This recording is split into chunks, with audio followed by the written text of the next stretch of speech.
This project and this video was one of those videos, one of those rare videos that me and Theis decided to just ignore for the longest time. We actually put it into the archive drive because we just didn't quite know what to do with it. I got this old 1880s, 1910s picture frame and I tried to restore it. I just tried setting it up real quick beforehand and it completely restored in a few seconds off camera. So I didn't have a whole lot to record. So then I thought, well, I'll make a little wooden frame, I can cover that. Well, I just wasn't really happy with how that came out because the 45-degree angles, I just couldn't get it quite perfect. And I've gotten it pretty perfect before, but I just couldn't get perfect this time.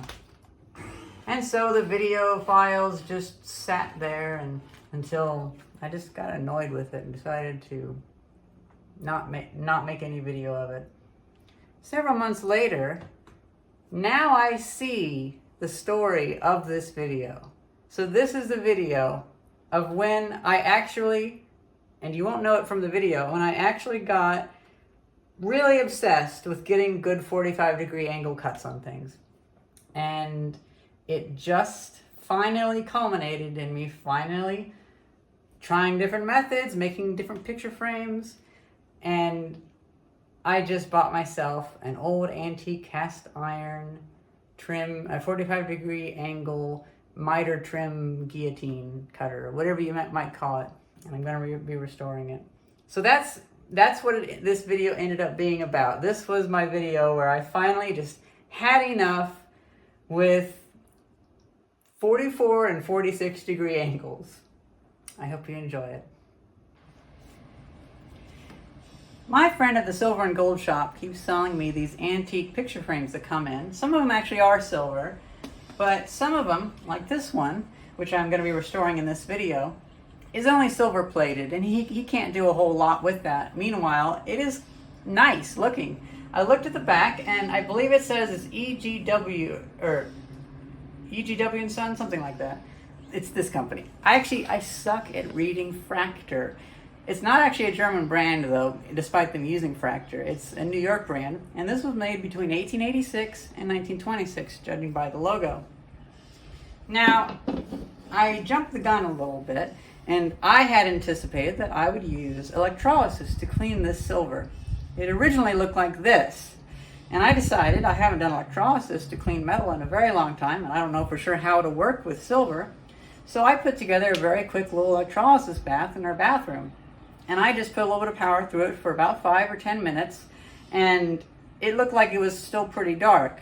But then I cleaned it off, and it revealed itself to be fully cleaned. So there's the entire first half of this restoration is done. It was so quick. Now, it happens to be that I think I just got everything. I forgot how easy it was to do electrolysis, tarnish removal. And I also didn't really think about the differences I've encountered with that, because I'm used to removing rust from old cast iron parts, and rust is very thick. Tarnishing the silver sulfide, or sulfate, whatever it's called, is actually pretty thin, so it only took like 5 minutes of cleaning. Now, if you want to look closer and see how it looks, I think it turned out pretty good. I'm actually not going to put it back in for another pass. I'm going to leave it like it is because this comparison is pretty astonishing. It did leave a little bit of a rough finish because whenever we converted that sulfate back to silver, it released the sulfur and it bonded with hydrogen, so it smelled like a fart, really. But whenever it redeposits the silver back onto it, it is a bit moved, so it isn't back to its polished state, but we have successfully converted that silver back to silver. So we won't be losing any of the silver from polishing. That was my main fear, was that we would lose some of the silver coating just from polishing. Now, some tips on electrolysis.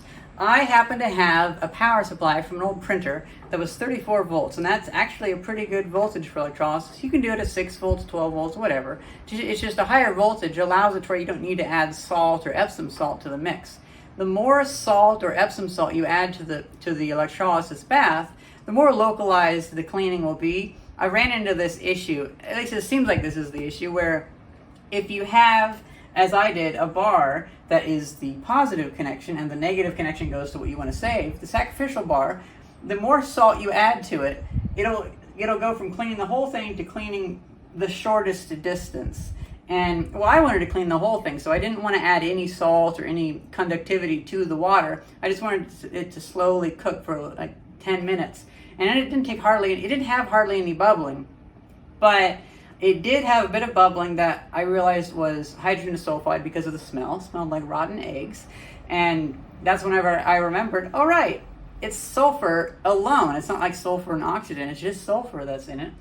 Well, then it had a black dust distributed on it, which I believe might be oxygen from splitting the water, bonding with iron that's in the water here, because I've never done it in Pennsylvania before, and I believe the water here has a little bit of iron in it. And then, of course, you should also be careful of it producing hydrogen and oxygen, because it can explode, but with silver, it's actually pretty quick, so you're not going to produce all that much. And so it's not like whenever I was cleaning up a lawnmower and just having it bubbling for hours. And then lastly, because of our climate these days, we've been burning more coal than ever, and so there's more sulfur in the air. And I'll polish a silver-plated spoon, and it'll tarnish within like an hour. So, or maybe 4 or 5 hours. But by that night, it's already tarnished. And so I did an experiment where I wanted to put a coating on it. This originally had a flaky coating on it that I believe most likely was linseed oil. But I wanted to put an oil on there that would stay kind of viscous and I could easily remove with some paint thinner or whatever. So I put some WD-40 on it, and the next day it looks exactly how I left it. And I figured if WD-40 works on my iron tools, it should also work on the silver tools. Well, with that little jaunt out of the way, now we can focus on making the rest of it. We do happen to have the glass, so that's pretty lucky. I could have replaced that if we needed, but it's nice not to have to. Now, I do like the idea of adding a bit of a wooden trim around the side. Not really sure how I'm going to do that, but I happen to have just recently found a bunch of maple that somebody had abandoned, and I figured a nice maple that's stained, a really nice dark red color would be nice. And I might not even have it come out very much, but just a little bit to add some detail. And then I also recently took apart a dresser from the 1950s that had some really nice thin wood. And I think that thin wood, that Luan, would be a perfect backing for this. Well, I guess we should go to the workshop and do the rest of it before it gets too hot today.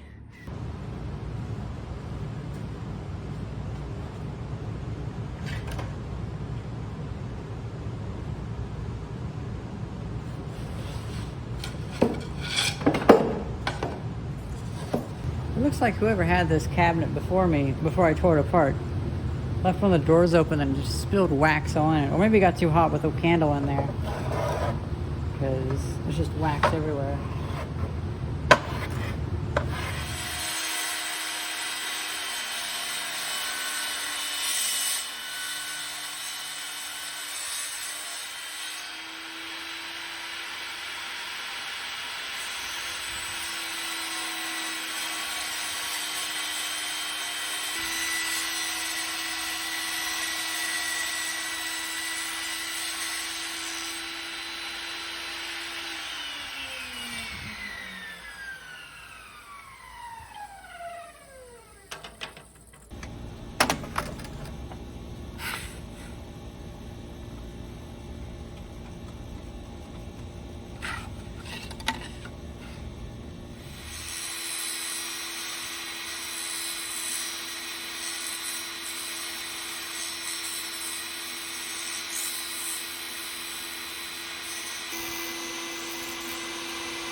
can.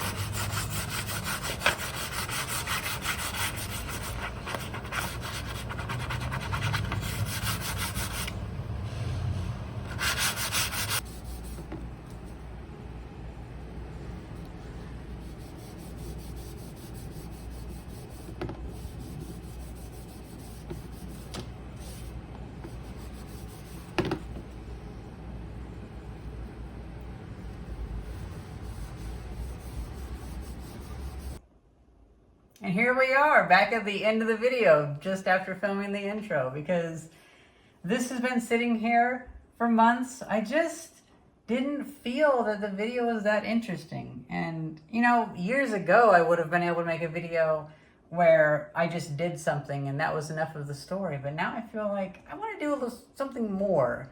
And this didn't quite cut it. Little did I know that in the back of my head, it had started my journey on making very precise 45-degree angle cuts.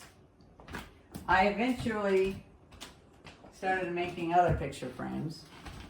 I tried working around having to have 45-degree angles, and 45-degree angles are just very useful. And so here is the tool that I bought.